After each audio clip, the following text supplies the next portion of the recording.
सोच का जादू। एक बार भगवान गौतम बुद्ध अपने भिक्षुक के साथ गांव जा रहे थे। काफ़ी दूर पैदल चलते चलते वह थक जाते हैं। तब एक भिक्षुक कहता है, गुरु जी, क्या हम आराम कर सकते हैं? महात्मा बुद्ध जी कहते हैं, हाँ। महात्मा कहते हैं, वो देखो, उस पेड़ के नीचे आराम करते हैं।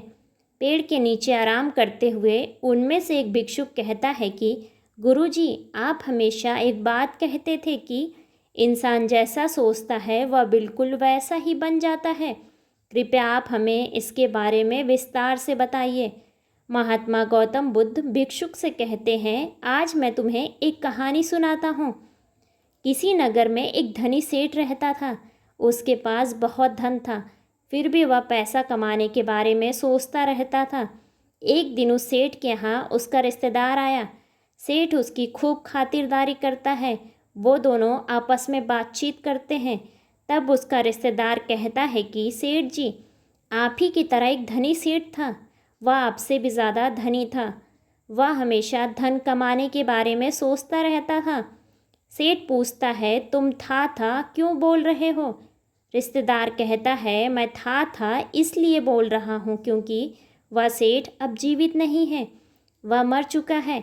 वह सेठ बेचारा धन कमाते कमाते भूल गया था कि मृत्यु भी कोई चीज़ होती है। सेठ पूछता है, क्यों, क्या हुआ? कुछ कारण तो होगा। रिश्तेदार कहता है, कारण तो कुछ नहीं है, अचानक से बुलावा आ गया था, इसलिए वह मर गया। सेठ कहता है, ऐसे कैसे बुलावा आ गया?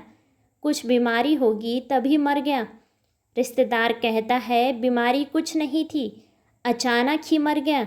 सेठ उसकी बातें सुनकर हैरान रह जाता है, क्योंकि वह अब तक सोचता था कि मृत्यु सिर्फ बीमार होने या बुढ़ापा आने पर ही आती है। अगले दिन वह रिश्तेदार चला जाता है, लेकिन सेठ के लिए बहुत बड़ी समस्या छोड़ जाता है। सेठ सोचता है कि वह भी जवान है, उसे भी मृत्यु आ सकती है। सेठ पहले धन कमाने के बारे में सोचता रहता था, लेकिन वह अब हर पल मृत्यु के बारे में सोचता रहता था कि कहीं वह मर न जाए। दिन रात मृत्यु के बारे में सोच सोचकर उसने बिस्तर पकड़ लिया। उसकी तबीयत और भी ज़्यादा बिगड़ने लगी। कुछ दिनों बाद उसका दोस्त आता है और सेठ से पूछता है, तुम इतने बीमार कैसे पड़ गए? क्या हुआ? सेठ उसे सारी बात बता देता है। अगले दिन दोस्त सेठ को एक सन्यासी के पास ले जाता है और कहता है, ये ज्ञानी सन्यासी हैं, तुम इन्हें अपनी सारी समस्या बताओ, ये हल ज़रूर देंगे। सेठ सन्यासी से कहता है, गुरुजी, मैं अभी मरना नहीं चाहता, मैं जीना चाहता हूँ। मुझे डर है कि कहीं मैं मर न जाऊँ। सन्यासी कहता है कि मैं तुम्हारी इस समस्या का अभी हल निकाल देता हूँ। सेठ कहता है, कृपया करके मुझे बताइए।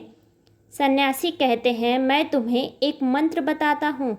यह मंत्र है, जब तक मुझे मृत्यु नहीं आएगी तब तक मैं जीऊँगा। तुम रोज़ 7 दिनों तक अपने मन और बाहर इस मंत्र को बोलना और 7 दिनों बाद मेरे पास आना।